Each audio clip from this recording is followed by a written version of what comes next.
We're getting ready. I think YouTube should be visible. YouTube, I hope it's visible. Let me find the video on YouTube because here we should be connected.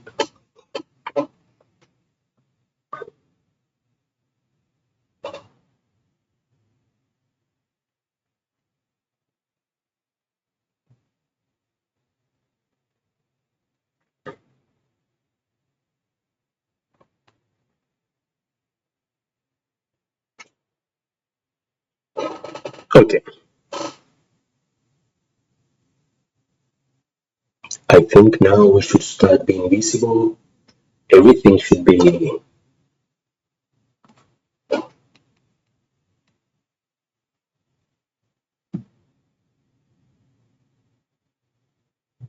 Can you hear me?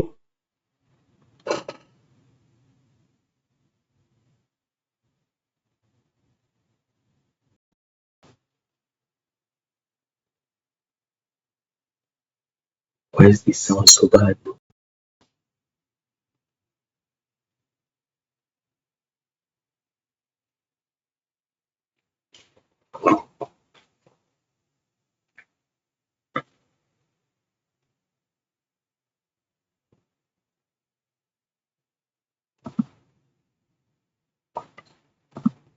Let's see. Filters.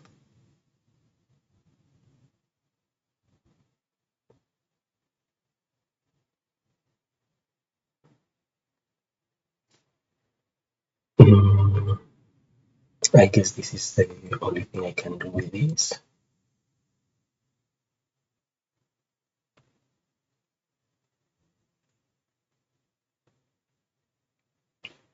Let's open here, settings.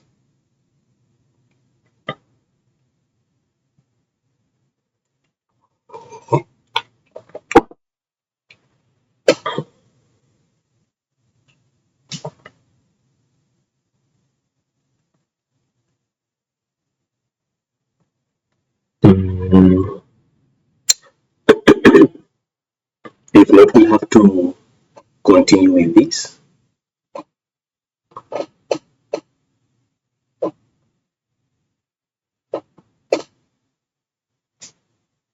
The other one is frozen in space.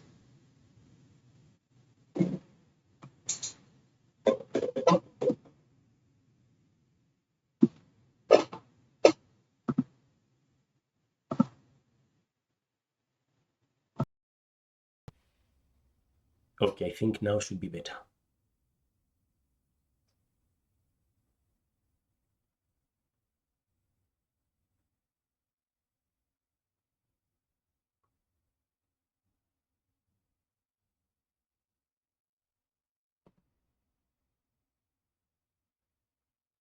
Hi. Okay, now we have the good sound.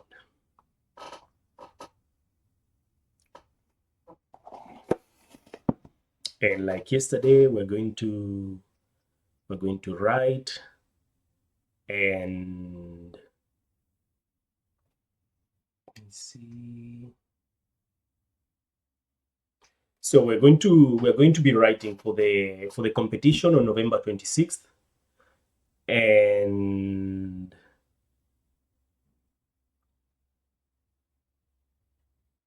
let's start. I think this is not working as well as I would like it to work. But since we're doing this on YouTube and TikTok,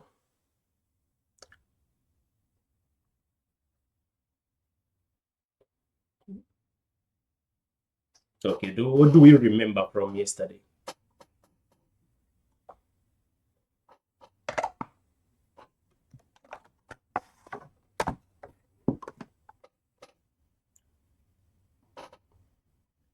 But the TikTok is frozen, it's not working properly.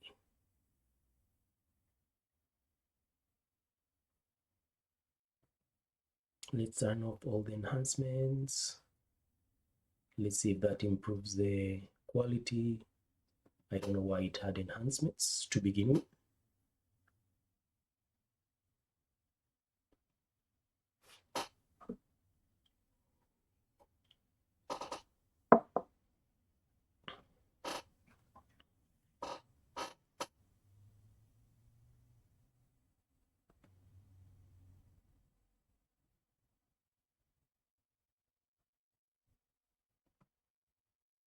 Let's see. This is my first time doing this through YouTube and TikTok at the same time. That's going to be one of the bigger reasons for why.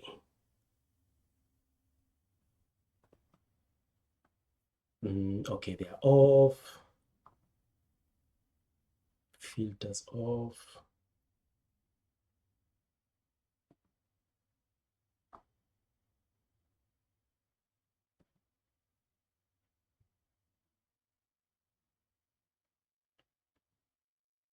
Okay, yeah, I'm just going to start and go ahead and work on it because this is the competition is in November and I want to get done with it as soon as possible to be able to keep writing my book. Let's start. My name is Zen. I'm a writer. This is my first book.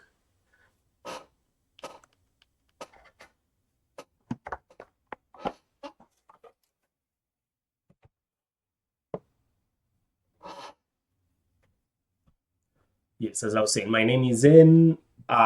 This is my first book. I write romance, fantasy, and how to apply it to. I take life stories and I add some romance and fantasy to it to create new stories. I focus on romance and fantasy because I believe that everything is a romance, and if it's a book, it should be fantastical. Not that other books are not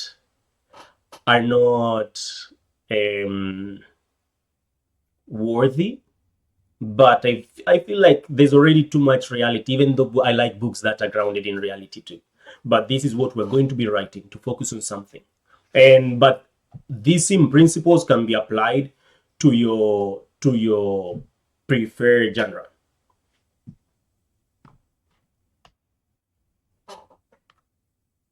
Let's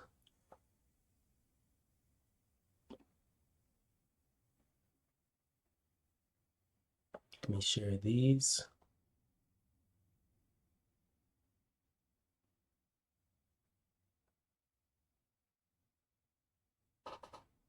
Let's see, where is this?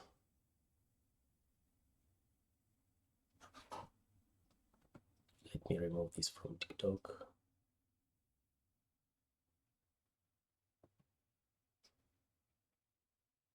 I think I'm going to remove TikTok because it's not working. Oh, thank you very much for being part of the test group. Let's find. Let me share this. Let me.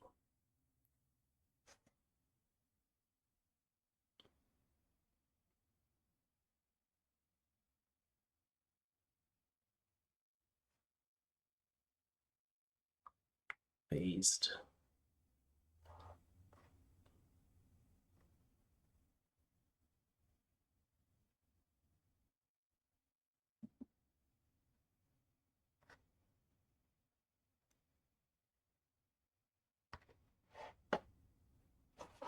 Okay.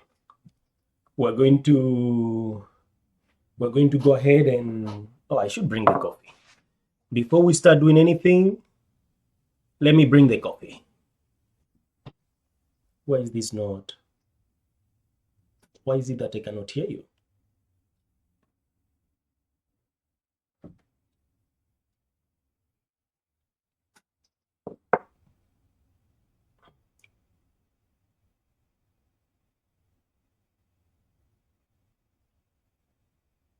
Actually, I'm going to just remove this.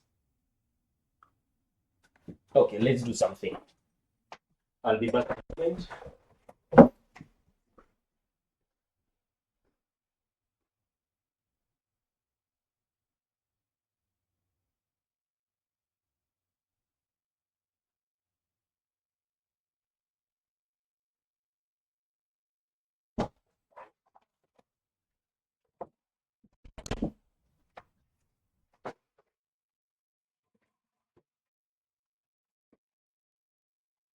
I need that. We're getting some coffee, and now we're getting serious. Now we're getting serious. You know how it is. Once I tell you we're getting serious, we're getting serious.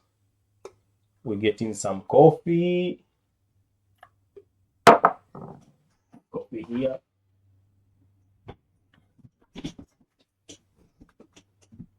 Let me remove this here.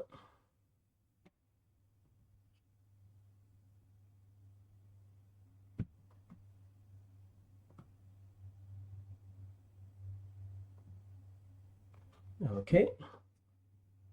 We're going to open that here.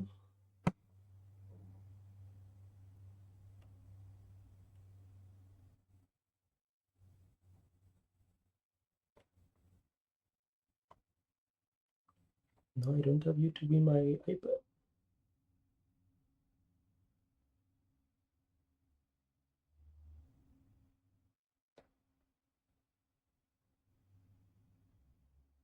Oh, since I haven't used it in so long, I didn't have it.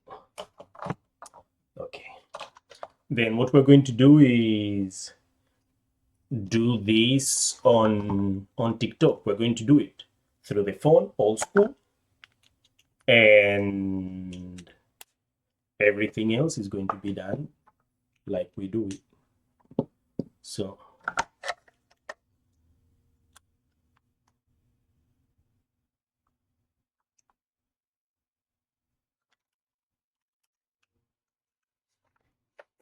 wait. I know I'm doing something that I'm about to do something groundbreaking. I know it. I know it. So let me cook. Let me cook, okay?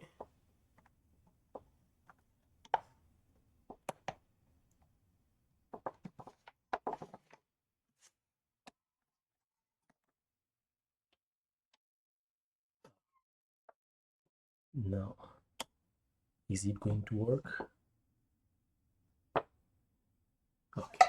This is too angulous. And then you can, no, like that doesn't work.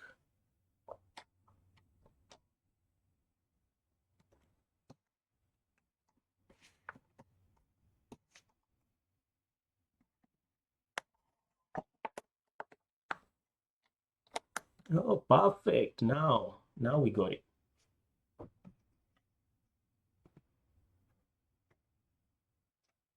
We're slowly getting there.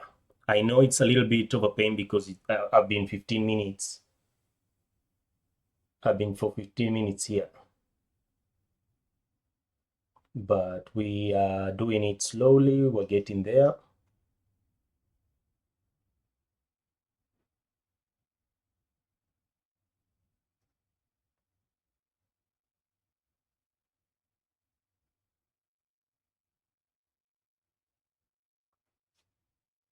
But we are...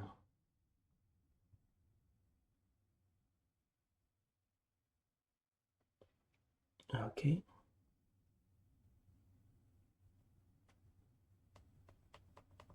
Now,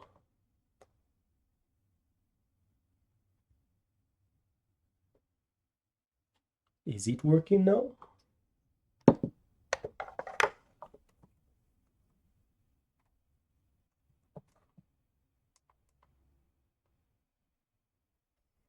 Yes, I think it is. I'll have to put this one on this side, I think. So this is here. I'm going to do this really quick. I put this one here. Oh, almost. This here.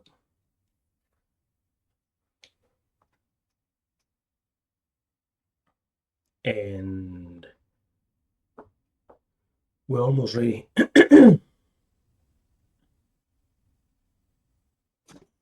Because this is the first time I'm doing this like this. So you have to bear with me. You have to bear with me. This is a struggle for you and it's a struggle for me. So,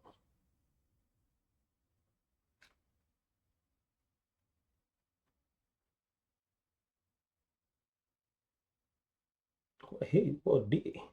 What day?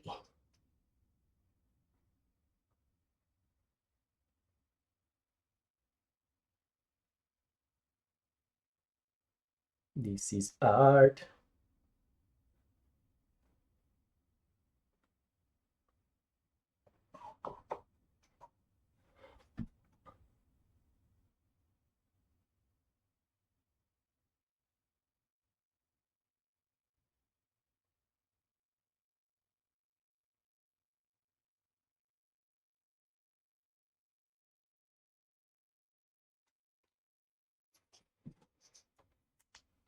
Okay, I think I'm ready.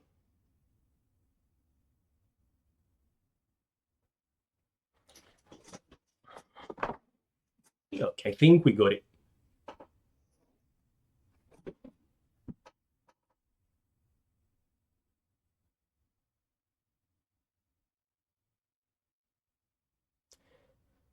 Hi everyone, we're going to start doing this. Why is this doing this? Come on, listen to me. Listen to me. Why don't you want to listen to me? What did I do to you? Okay, now we are on it.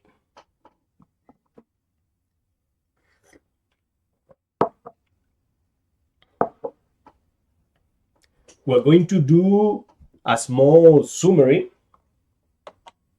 of, of what we're writing, why we're writing it, and all that stuff.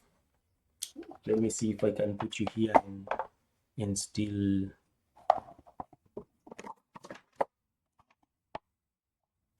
Yes, that works. That works. That works. So this is what we are going to be doing. We have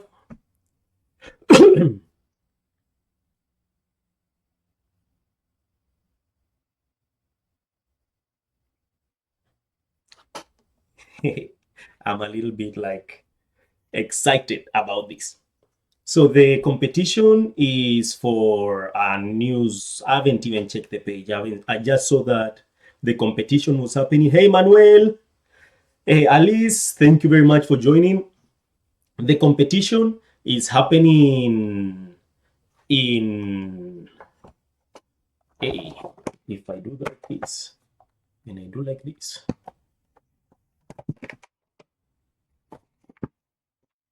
Like that. In reality, this one I don't need it like that. So it can stay like that. And this from here.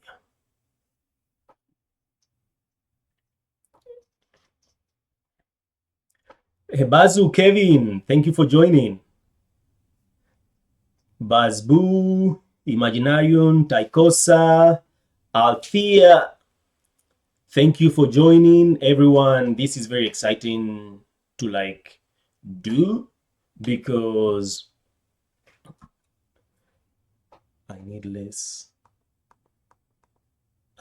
sound. The competition is the 26th. So we're going to be writing today as much as we can. We're going to try to get this done. Sorry for that. We're going to participate in this competition by the end of the month. We should have it mostly done, so we can use November to clean the writing, to clean the story, decide if we want to add things or not. And so far, we have decided that we are writing a dark romance based in urban fantasy with hints of horror and Halloween. So there's some things that we've already added that might not work in the future. We're just adding them because it helps us build up the story. So we're going to start with what we have, what we know that we need. and what we know that we want in our story. Once we have all those details of the things we want and and and need, we can start telling the story properly, because we there are some elements we know that to enhance the narrative experience of our story, we need to add them. And the others that if it was another type of story, it would be awesome. But for this type of story, it would be convoluted. So we're going to slowly take those steps to create this bigger narrative, because every story is the same story. Even though it sounds like different, every story is the same. Every story has a beginning, a middle, and an end. What makes it different is the characters involved in that story. So you don't worry if someone has your idea or if someone's going to steal your idea, because at the end your own experiences are going to change that. And the better you write, the more unique you are. Not unique, but the if you're capable of taking the things that people already like and making them unique to you, bam, you got it. So we're going to advance with this story, and we're going to be writing first of all, the let's see how far did we get. We wrote the plot, and now we can start adding what the characters need to do, because these are the things that they need and that they need to get done. And it's a bit like we were saying yesterday, it's a little bit vague. We're going to make it more specific when we start writing the squares. Fiery One, thank you for joining. Good Trouble, that's a great name. So since we have a dark romance, we just decided that it was going to be a dark romance. So what characterizes dark romances? That they take traits that we deem unlikable or unwanted in today's society, and we create or we build in characters that society, that in this case mostly women is the demographic for dark romance. But it's not solely, no, it's not only women that enjoy that genre. So there are some elements that are going to be common in every dark romance, like we were saying, like the fact that we have an MC that's morally gray, not morally gray actually, that's actually bad. And then we have a romance. So it's someone that falls in love with something that they shouldn't. So that's where the conflict of dark romance arises. So let's write that down, because knowing these things will help us make a better story. What makes a dark romance dark romance? Like we say, a dark romance is conflict between a love and reason. Falling in love with someone slash something that is bad for you. So if it's a dark romance, at the end, what makes a dark romance is that, not if it ends up good or if it ends up bad. It can be a dark romance with a tragedy. It can be a dark romance with comedy. So the dark romance just makes reference to the elements that the story needs, and that's what we're adding here.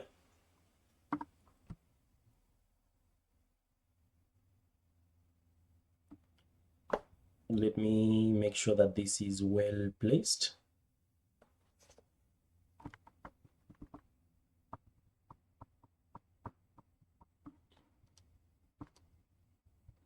There we go, much better. Okay.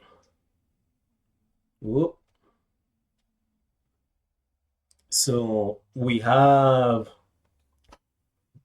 yesterday we talked about the 7 plot lines, and we decided that this was going to be overcoming the monster of the 7 different type of plots that American audiences enjoy, because these you have to write for the people you want it to read. Who do you want to read this? This is mostly for the West, because the West is the one that buys and sells the most amount of books. So if you want to sell books and write books that people want to buy, you have to do it for the public you want. And you can also always write some books in a way that's more experimental, and then some books that are or stories. Don't put yourself in a box, because you have the chance to write many types of stories, many different type of things. So don't put yourself in a box. And thank you very much for the likes. Don't forget to share. Thank you, Savior. Can you believe that one of my characters is named after you? Well, not named after you, but you share names.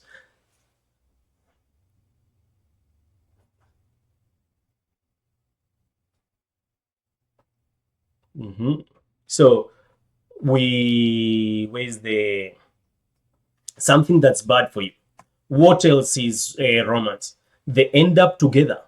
So whatever, because it's a romance, even if the romance is a drama at the end or a tragedy, it still has to be a love story. So we have the,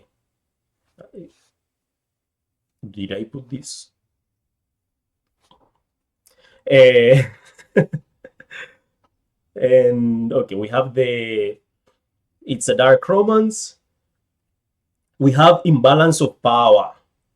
Imbalance of power. And tropes and genres say something by themselves. High fantasy says something about the type of writer that writes high fantasy. Lower fantasy says something about the type of writer that writes lower fantasy. So the type of books you write, you're leaving a little bit of you in it. In this story, when we're talking about dark romances, if you don't acknowledge somehow, Kelly, thank you very much for joining my team. Yes.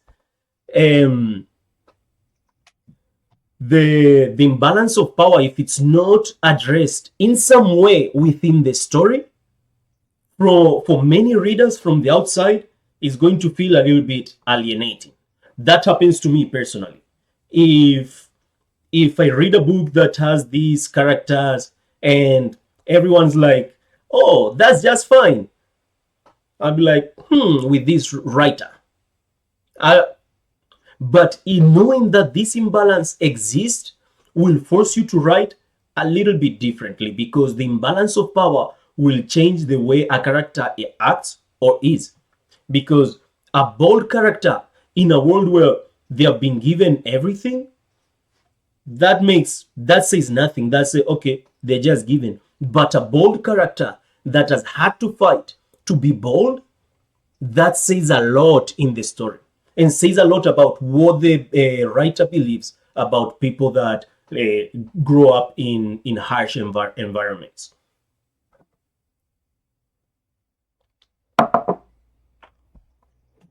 So we have imbalance of power. What else can we say in a dark romance? If we have a male and female romance, where is that power going to be imbalanced? We can see it as magical power. So now we can start creating those connections. Now we can make a impossible love story. We can make a haters to lovers. We can start adding tropes to don't add too many tropes. You can add 2 tropes per, actually 3 tropes for the main genre, 2 tropes for the secondary genre, and 1 trope for the last genre. If not, it will be convoluted. The thing with tropes, they last 2 or 3 beats. The good thing about a short story is that your trope can be big as big as you want. If this was a big story, we would need those many. But now with a short story, too many tropes will make it too convoluted, and you can't develop them. So it will be too much telling and not enough showing when you are writing. So when it comes to the time to add tropes and theme, we let the story bring those up, and then we'll enhance them by adding the tropes. So that can happen later. And what does urban fantasy need or say in terms of society? And if we don't know, we can check it. We can always Google. Let's see. What does dark romance say about society?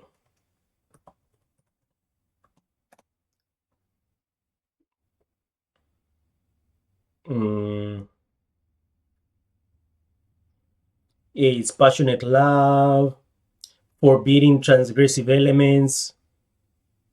See, these are things that are forbidden. What's the what's forbidden, and how do we feel about things that are forbidden? That's what dark romance is. So what does a urban fantasy mm,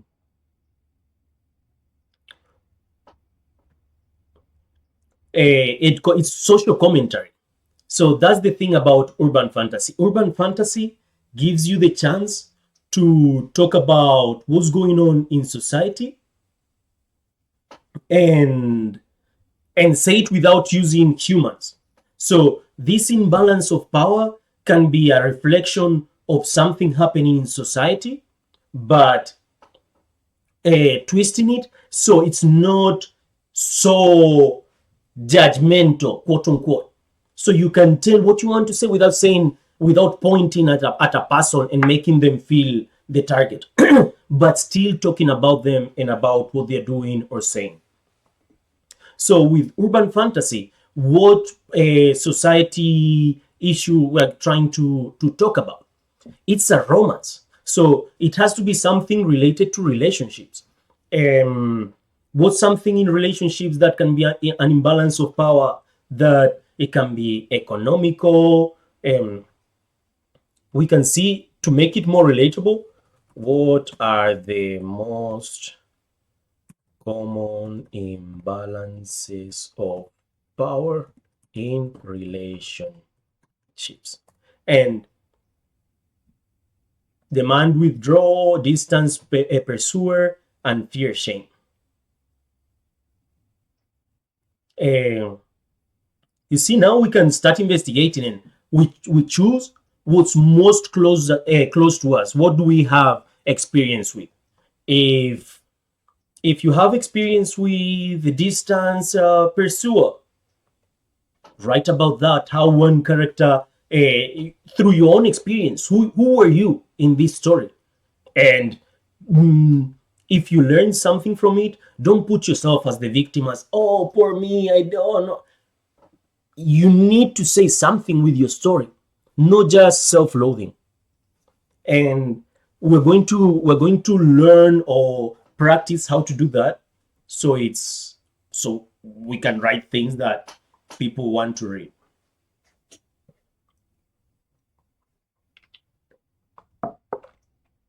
Mm, let's see.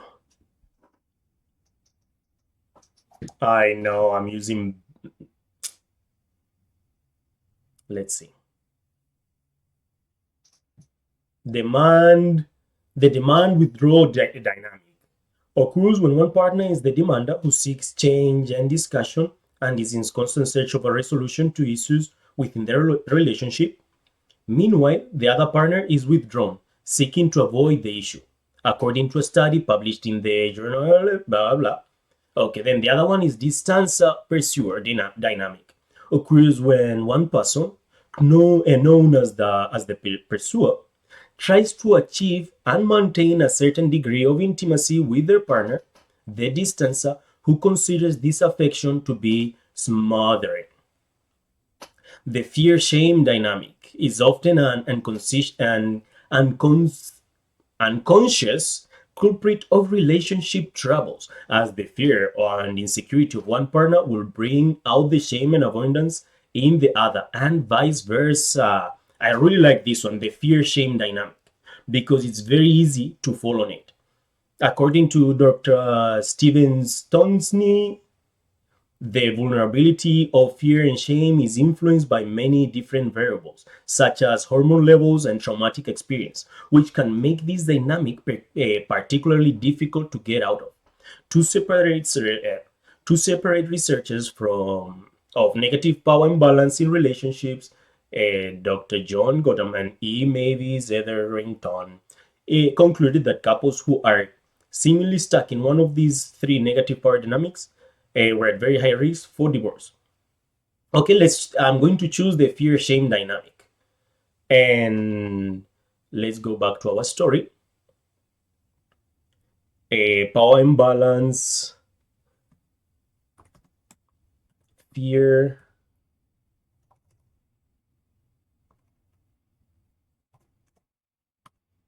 fear, shame dynamic. So how does the fear shame dynamic happen here? We can decide. We can see, since we know the things that have to happen at the beginning. How does this dynamic? Let's explore more about it. Fear shame dynamic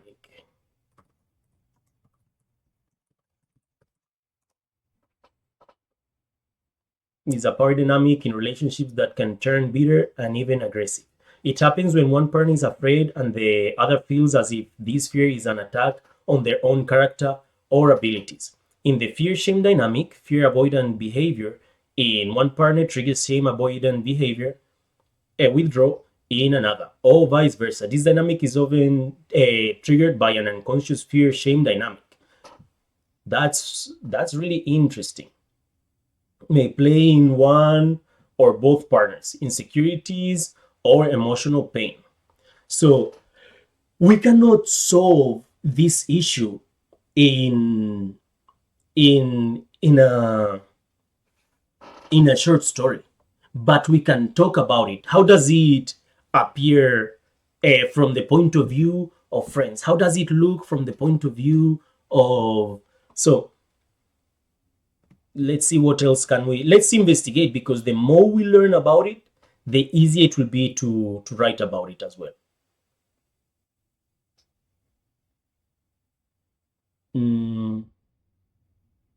No, I hate this. I hate this. I'm hating this experience so much. I don't want to use Bing. Where's Google? Let's see. Damn, can you just let me?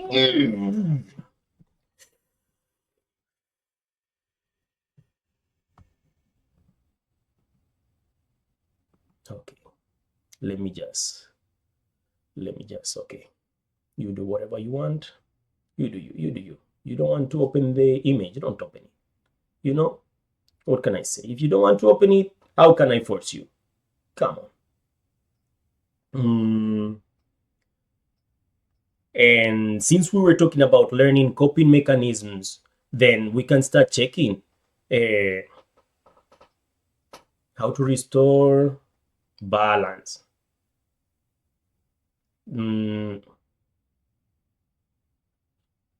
negative power dynamic.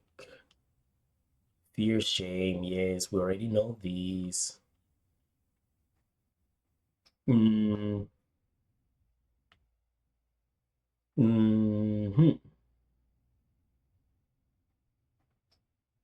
Maintain open communication, reflect, share power, open communication, self-confidence. Then let's see. Okay, I think I know a slight idea of how we can do this to make a fear shame dynamic the power imbalance. So in urban fantasy, since we have one that's a, a succubus, as a creature that takes energy through succubus power, and we have another one that's the werewolf that has a lot of energy. They both have fear and they both feel shame, but for different reasons. So we can start writing that. What's the fear of someone that's, for example, mm, hmm, because we have one character that could kill the other one with their, so it can be, mhm, it has, how do I say this? This story has the potential to represent different things. For example, um, yes, we, like we were saying the other day, intimacy, uh,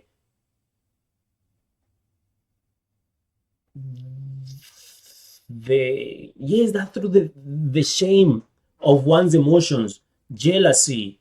Um, let's write about. We can write about that. Jealousy can be this character being powerful, but still feeling ashamed for feeling jealous because they should be this powerful character that owns this power family, but because of their decisions to just love this one, that's, now we have a complex character. Okay, let's write that down before we forget. MC was their cycle of shame. See, shame cycle comes from the idea that they should be strong and confident, but they feel jealous from their loved one. So when we talk about the character, they are these, but at the beginning, we have to show how they are driven by these emotions.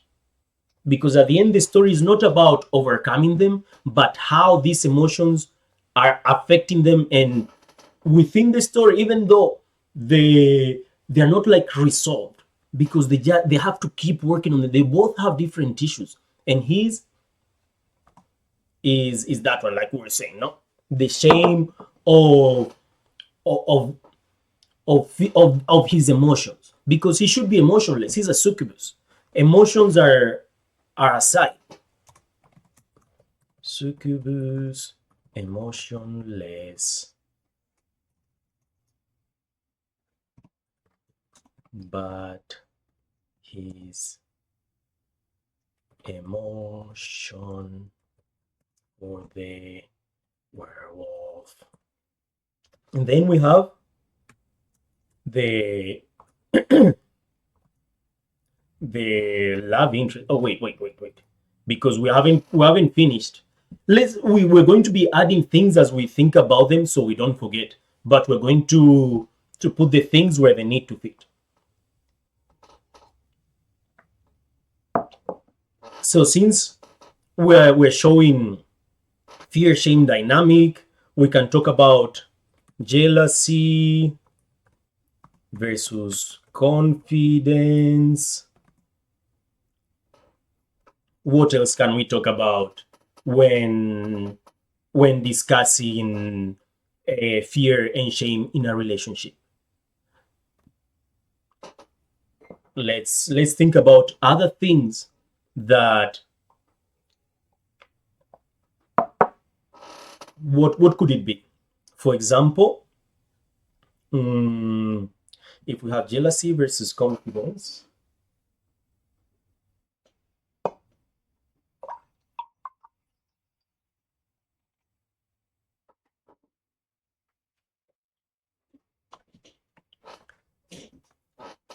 So jealousy versus confidence. What does what oh well, we can continue. We know that to make a Halloween story, we need it to be around Halloween. Around Halloween. Eh, Important dates, like we said,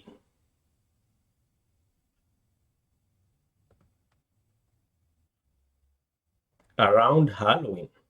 So what happens around Halloween? Let's think. What else? Around Halloween. Mm, eh, Costumes. What else? Pumpkins. Because this is a story for the West. This is holiday oriented. So we have horror. And what else happens around Halloween? Friday 13th. That's an important date. Even though Halloween happens at the end of the month, Friday the 13th makes that Halloween even stronger. So we know that. What's another thing that what does Halloween say about it's black magic, being scared, and yeah, let's leave it like that for now. And we know that jealousy and confidence are going to be strong elements in the story. Then we have the the female character, because we know that the MC, that's the succubus, and this is what was happening with them, blah blah blah. And now we go to the werewolf. What is their shame, confidence struggle? The fact that they're this powerful character too, but society have told them to that this character is bad, so they are ashamed of their power. Werewolf ashamed of their power, and because of the shame makes them be shady, and these triggers and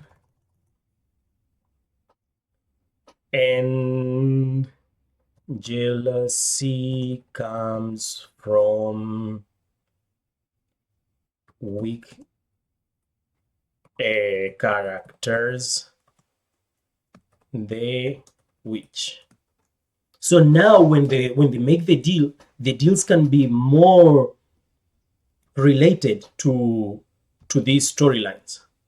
So when the MC makes the deal with the witch, what does he want? To be emotionless, because they have emotion. So they want to feel less, to be able to be with someone that's that hides what they're feeling. Then with the werewolf, what do they want? What does the werewolf want? They want asks the witch to make them weaker. So they are both changing who they are to be able to be together. But that's not what they want in reality. At the end, what they want is one to be open and one to be accepting. But to be able to do that, they have to do it. There's no one else that can. That's where the conflict comes from. That's why they're hiding. Then the witch takes advantage of that situation.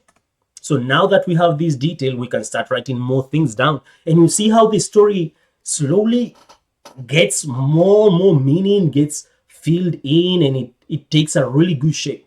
So the MC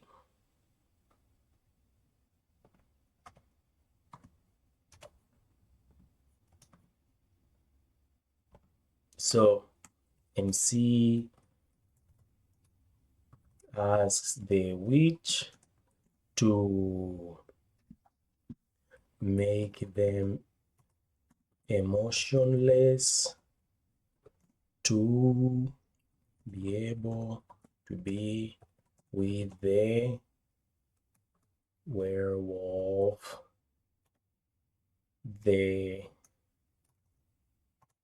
Then, if that's what, then the werewolf asks the witch to take her power and will take the power to make her weaker.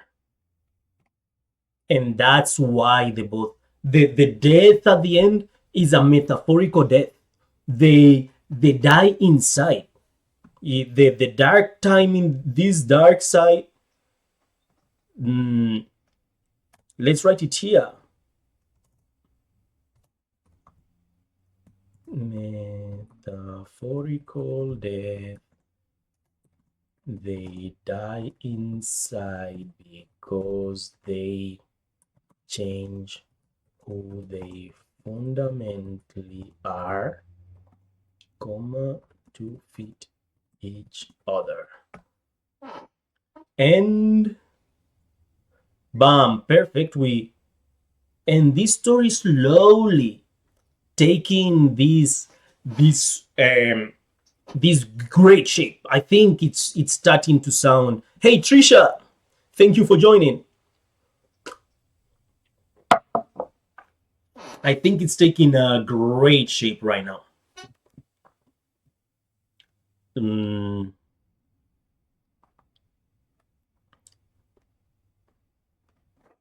Let's give the people from IG Live the chance to join us as well.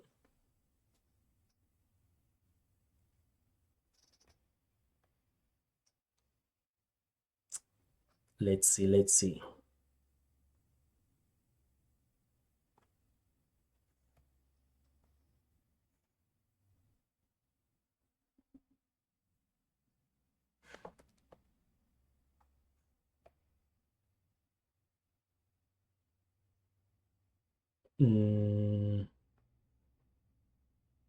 No.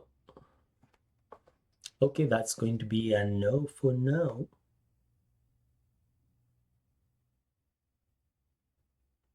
Why is it not working?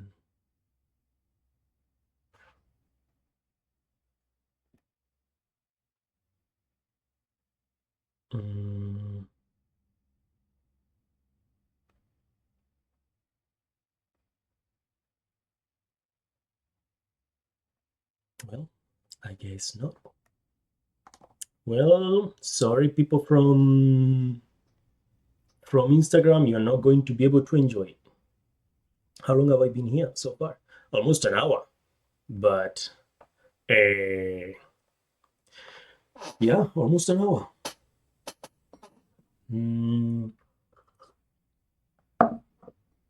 So we can start plugging in the things if we wanted, because now we have a more solid idea of what's going on in the story.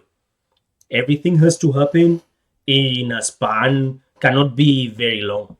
This cannot be a 2-day event. This has to be short. Sure. It can be long, but the story we tell here has to be short.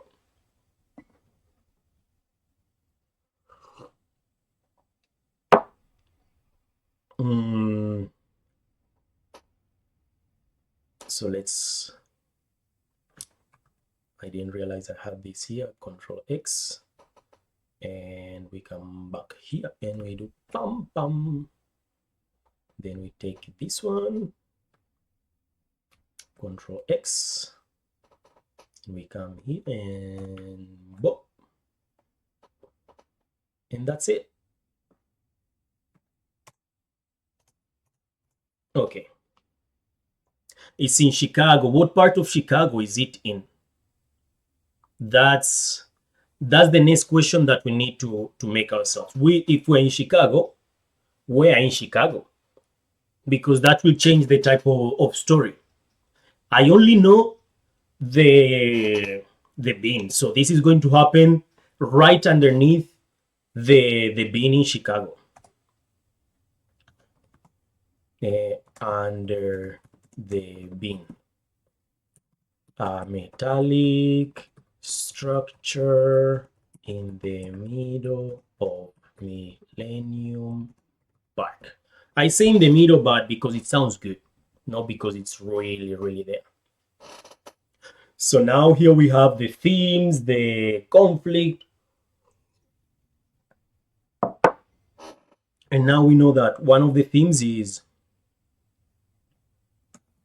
jealousy versus confidence. And then we need a sub theme, something that's going to be, well, I'm going to need 2 minutes. Give me 2 minutes.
Okay, so we have jealousy versus confidence.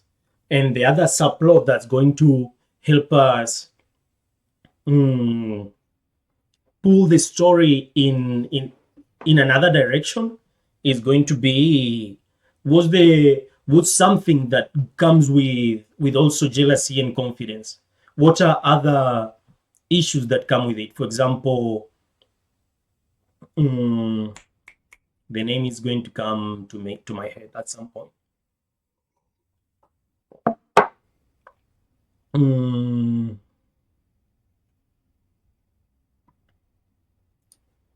it's this one is going to be more personal. This one is going to be a little bit more personal. As we said, we're going to use personal issues to make this story work.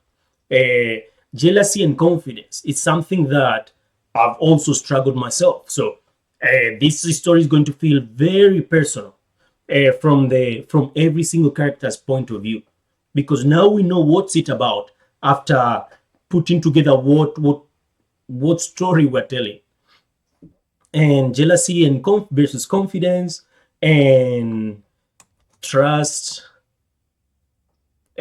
trust versus intimacy, because we say that the other issue is going to be that one of the characters doesn't, or that the other character is shy, is ashamed of, we say, let's see,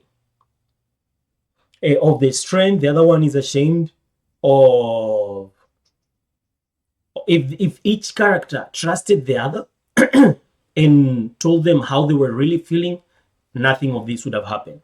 So we have the great story happening in the big scheme, how the family business, blah blah. But then we have the real story underneath, that's about them wanting to be with each other despite not knowing how to. So now we have a story for the masses, like for the masses, for the people that live in the story, and then for the small, for the intimate story that's about the main characters. So what's the thing with the third, with the antagonist, that's the witch? We need the to tie in both stories. The witch is the connector. Many stories don't work because the other characters tell their own stories without connecting the storylines together, and that's the witch's job. She's going to, she or he, I don't care if it's a he or a she. Mm, um, so we have the witch. What's the witch intention within the story of? Well, she doesn't need to have any jealousy or trust. Not necessary. It helps if she does, but it's not necessary. Her story, as we said, is to connect the two storylines. So we have the story of the family business, and the story. Hey, Isabella, I would love that. I'm going to follow you. Don't forget to DM me, and we can talk about it on live. So online, we can talk about it in another moment. Um, what was I saying? Yes. The witch. She's trying to connect the storyline of the love story and the storyline of the family business. So how do they connect? First of all, they connect with the love story because they both ask the witch to help her, to help them. So what does she ask? Whatever she asked in return has to do with the family storyline. So she wants the power of the werewolf. Says, okay, then I'll make you weak if you give me your strength. That way I'll be able to make you weak. And it has to be the night of full moon of Halloween when the line is weaker. So we have we have in a way to connect one part of the story. And why does she want to be stronger than the emotionless? What does that have to do, the strength, with the emotion from the succubus? Because the succubus has to become emotionless, and the um and thank you very much, teacher Bay. We have the emotion is a trigger. So since he wants to take the jealousy away, but jealousy is not just an emotion. It tells us something about ourselves, the things we care, not only the things we care about, but the things that worry us is our fear. It's not about being, you cannot be brave without fear. You cannot be vulnerable without vulnerabilities. So being jealous is a vulnerability, and sometimes vulnerability is ugly. And that's the thing that that's a theme that we're going to use. It's not about who they are, but things that they have done or things that they're going to do. So the witch wants, on one side, the strength of the. This is something that they would be able to enjoy if they were trustworthy, if they were trusting of each other. Hey Vicky, thank you for joining my team.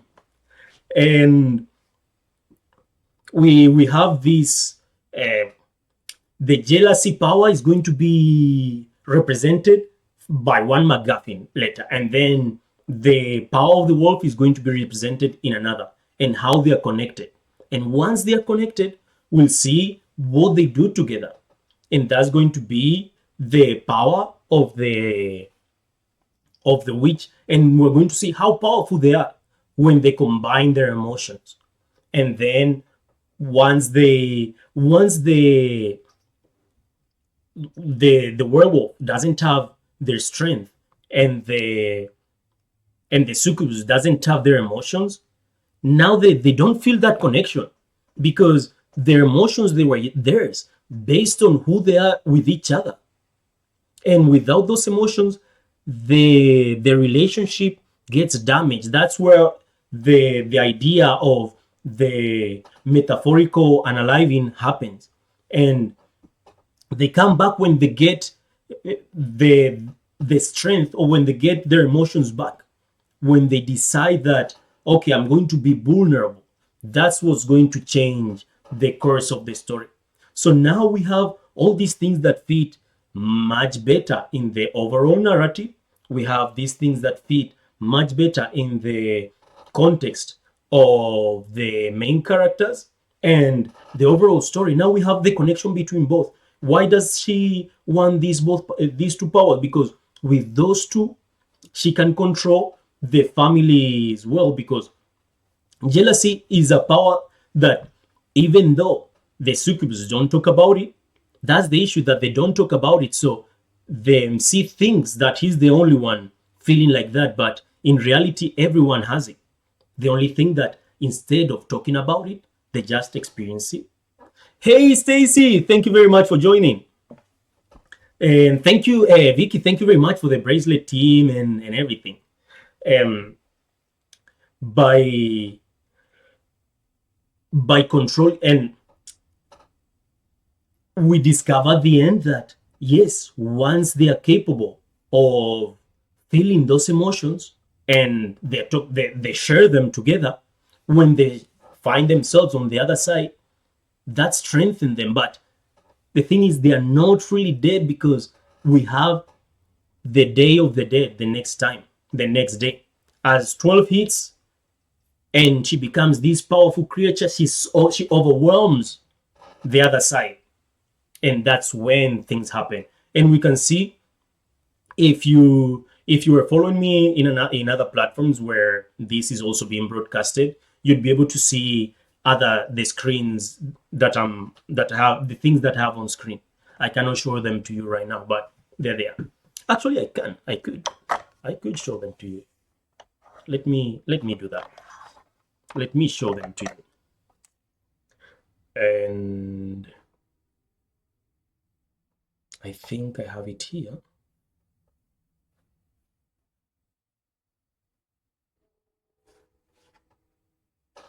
So if you can observe with me, we're filling up every square. We have seen the way this goes, and then we're going to put the story together, because what we've been talking is, let me flip the camera. What we've been talking about is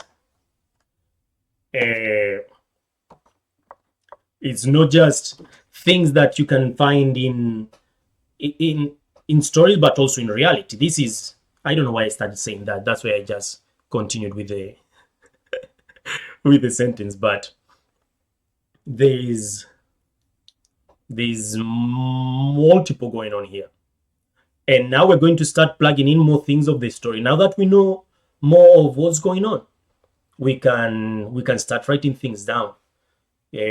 Control the family wealth with the jealousy power and the werewolf's power. And that's it. Okay, now since it's a short story, it cannot have too many elements. It's a short story. So we can start plugging the things in.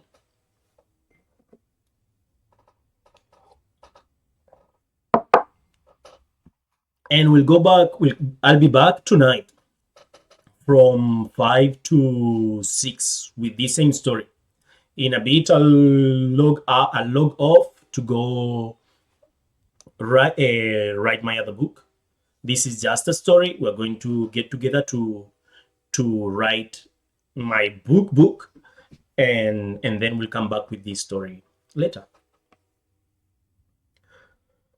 So let's see what we can put in place. And if I forget, I always have this recording. So that's awesome.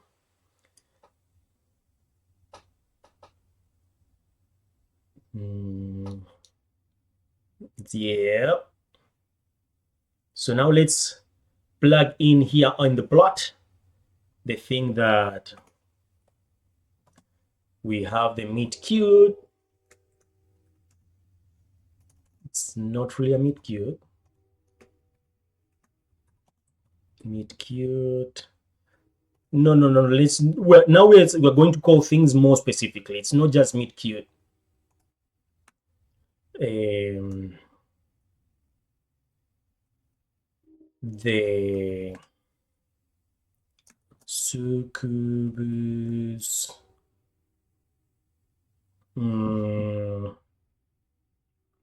performs a ritual to get rid of their emotions. This is represented as a pendant. It can be a combination of a pendant, of a necklace, and something else that when combined, they make like a symbol of love. So something like that. That way we can play with symbolism when doing this. And it can be emotions represented as let's say a ring and a necklace. And we move on because in a ring, we already know this happens in a full moon, Halloween, comma, after Friday the 13th. And we add the things later. The rest we'll add it later. And we go here and we say, what else?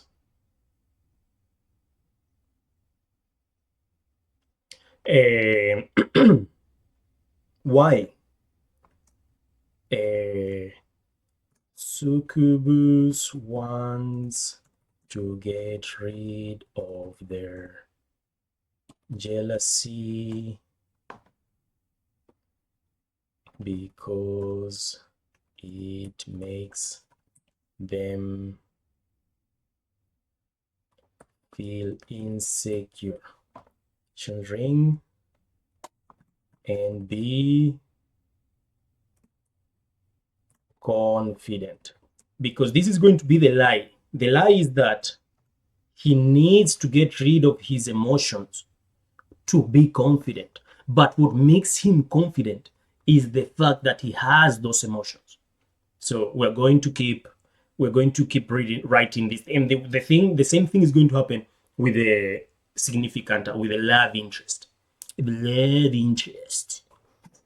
And the story will take its shape as we continue, because things will go in its place. Julna and Mario and Manio. Julna and Manio. Vicky, thank you very much for the likes.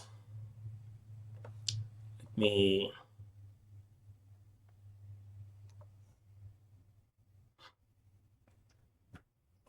We are advancing very, very fast, and I'm loving it. Okay. Let's see. The which ritual takes away the jealousy, the jealousy. What is the jealousy? How is this good? Making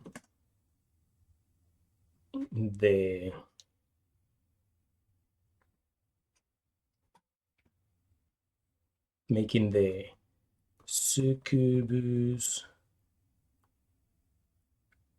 more less let's see the succubus less aggressive because shame, uh, jealousy, yes, because we said it's shame, not just jealousy. That's where it comes from. Let me bring it up there. Jealousy, yes. And not just emotions, but shame. Shame. We're going to be very specific right now and then when we say how does this happen, we will be less telling and more showing. So everything has its steps. Making less shameful. With the witch is working with the church. Yes, when with the with no the witch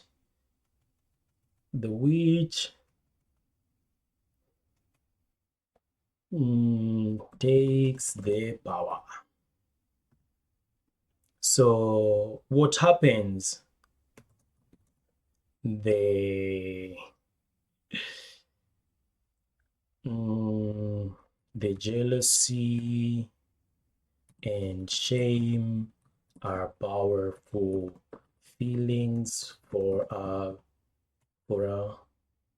succubus, making this their coping mechanism.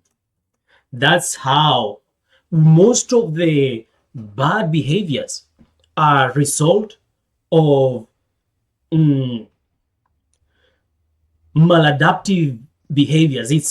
This is my coping mechanism. This is what I've had to do to survive these emotions. So they become the norm. And that's what we're seeing. This is how succubus, that's where the dark romance comes from. Succubus use their jealousy and power and fear of violence to take control. So that's how they act so nonchalant, because with control they can do this. And he thinks that it's because of their lack of emotion, when it's all the opposite. It's because of their emotions and the lack of control over their own emotions. They try to control others. So now we have a story that says much more than what it started saying at the beginning. We learned the monster's weakness, the importance. Now we have section for the plot, is section 5. We learn the training montage, how to gain back their feelings. So we see that succubus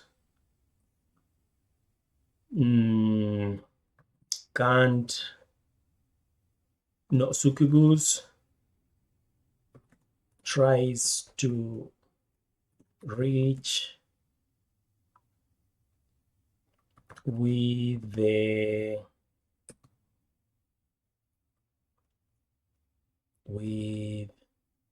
new confidence, making them unemotional.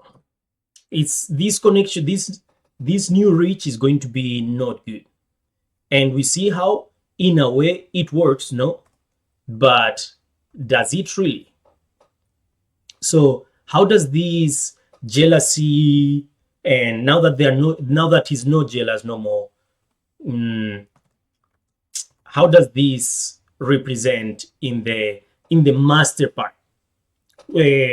Once now they're not jealous, they're working on, yes, they can see themselves that they're not being jealous. That's helping them navigate the emotional connection.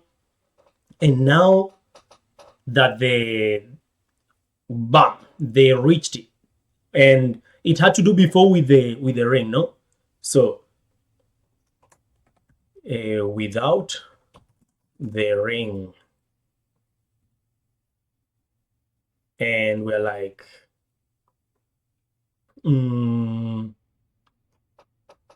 they connect, becoming the familiar and couple. So the succubus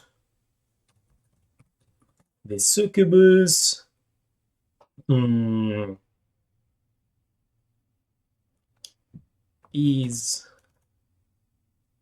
nonchalant about the werewolf, and then werewolf feels unloved and not cared for because of nonchalant.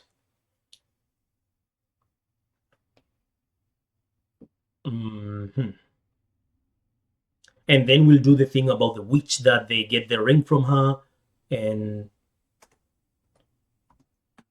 when they discover the witch has their power. They discover the witch has their power, and they open up and win. We'll explain this better because it's explained through the other characters.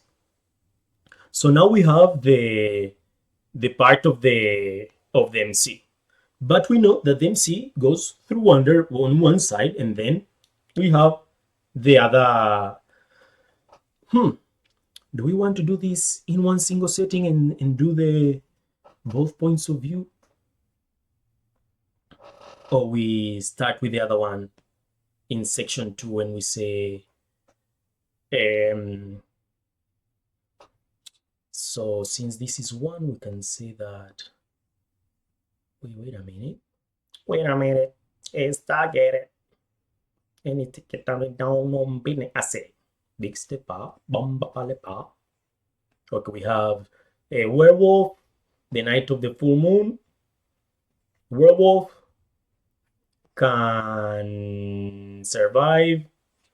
So we know that for the full moon, this is happening.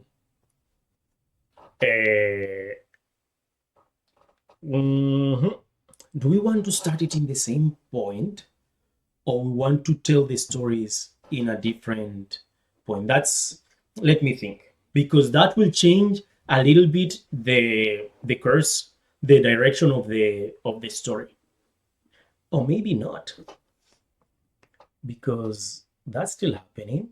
So here we can tell in section 2 the part of the desire, and okay, let's do that here, and then we just check each section in its place.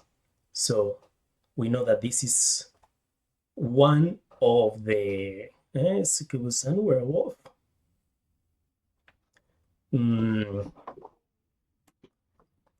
The werewolf does the ritual to be able to be with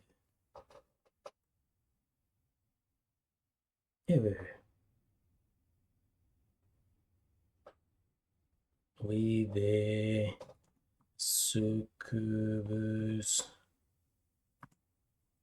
taking away her strength. And they don't know that the other one is the other thing, the strength. So we know that 3 is 3, 2. Okay, so 3 of the succubus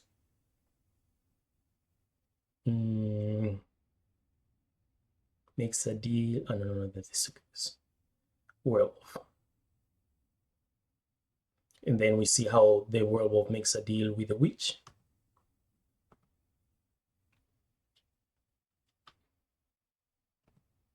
Three.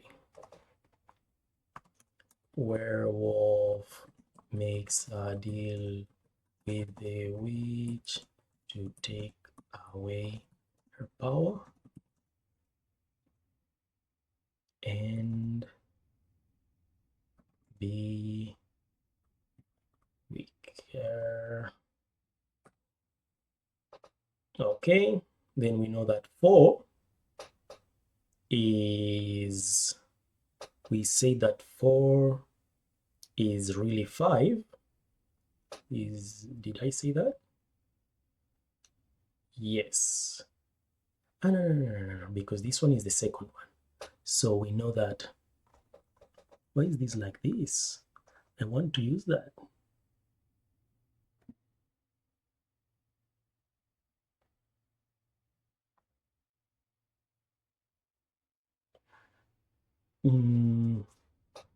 So we have 1, 3, then we have 4, 5, 7, 8. Okay, 2, 1, 3, 4. No, what am I doing? Okay, 4. Was the 4 in the werewolf? The ritual will make the werewolf stronger. No. 4 is here.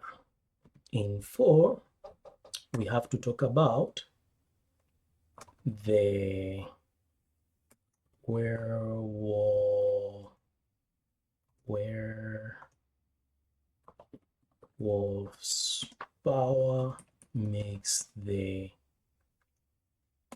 witch stronger. That's it. Then for 5 is also 5, and that's the, where is it? Succubus, werewolf. We learned the coping mechanisms. We said,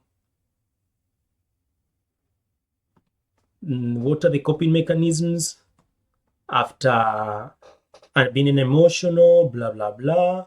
Then without the strength is becomes more like a victim, like without that strength and that resiliency. Becomes needy and victimizing and self-victimizing and everything because they didn't express to each other. Then we have 7. What's the bad part about this one? Because we have that the werewolf becomes nonchalant, blah blah blah, and we see how things fit. We see the issues. It's multiple issues, but the main multiple issue is going to be that we know, as we were saying before, when, what is this? This makes her shady. That was the issue, no? So now since she doesn't have strength and she complains about everything, the werewolf has too many things to complain about, blaming the succubus for everything, lack of responsibility, no responsibility, of accountability.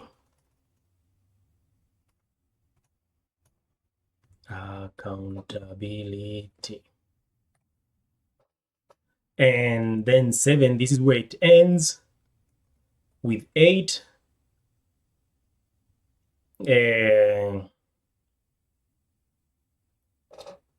This is where werewolf loses their werewolf passes during ritual, passes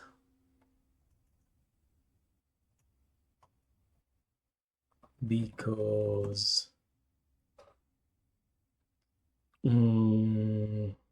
succubus doesn't care. And now you see how it started to take shape. Now each thing has its place, has its reason to be. And now the last one, we know that we go 1, 5, 7, and 8 because those are the most important, even though it says 1, 4, 5, and 8. That was a slight mistake. So we're going to, let's see.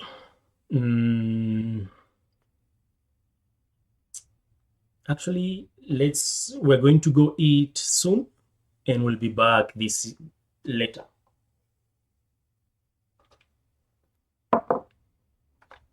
That way we can let the story rest for a moment. Actually, let's just do the witch. Let's do the witch.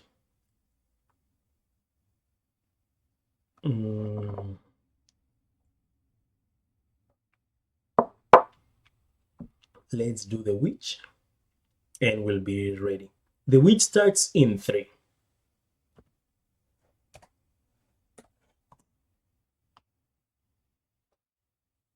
The story of the witch was,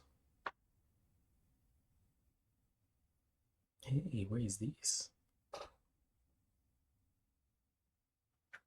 Okay, the performing of the ritual on the night of Halloween, no, the Friday the 13th. Since we have to, what's this called? We have to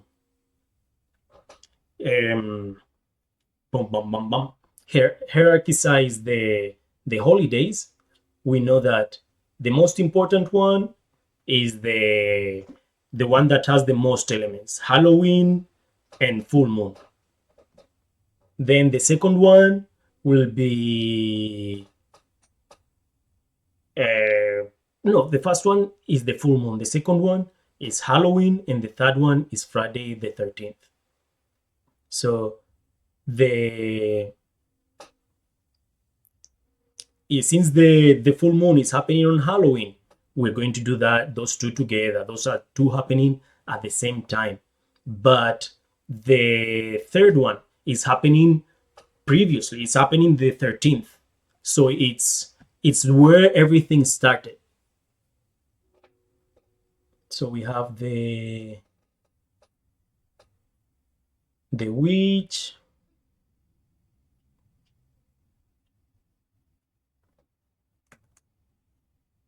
which performs the ritual to take their power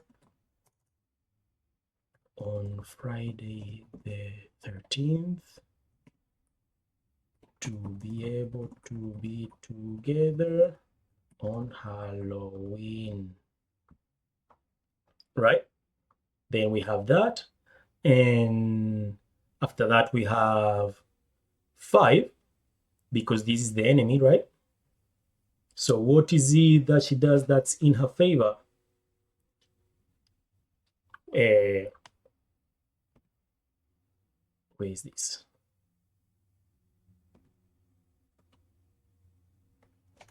So the witch becomes, the witch will use both powers to take over the family's wealth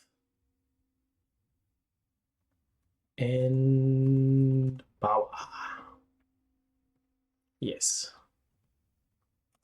And then we have 7. That's the pain. So Then we say that she cannot control the power because this happens here. The witch can't control the power. It's too volatile, and with the extra power of the wolf, everyone gets hurt, including her. And ultimately, when witch displays aggression, jealousy, and all these traits, she becomes the queen of the dead, and not the queen of the dead, but becomes the rightful head of the family, queen of the dead. And that's when the succubus, that gives them the chance to do blah blah, and gaining back their power. So I think we have a really beautiful story, and we'll continue writing it later because I think we are very close to be ready to write. We're just missing. We'll miss the places and the actual personalities of the characters, but that will appear later once we decide what's going to be more enhancing to the experience. So thank you very much for joining. We'll be back probably in couple hours at some time tonight, and later, no, sometime tonight, later at 5 p.m. 5 to 6:30 p.m. we'll be back writing the same story and getting it done by the end of the month, so we can give it to people to read and correct and all that stuff. So thank you very much for joining, for tagging along, reading with me, writing with me, and being part of this beautiful process. So enjoy the rest of your day. You tell me if this is working. You tell me.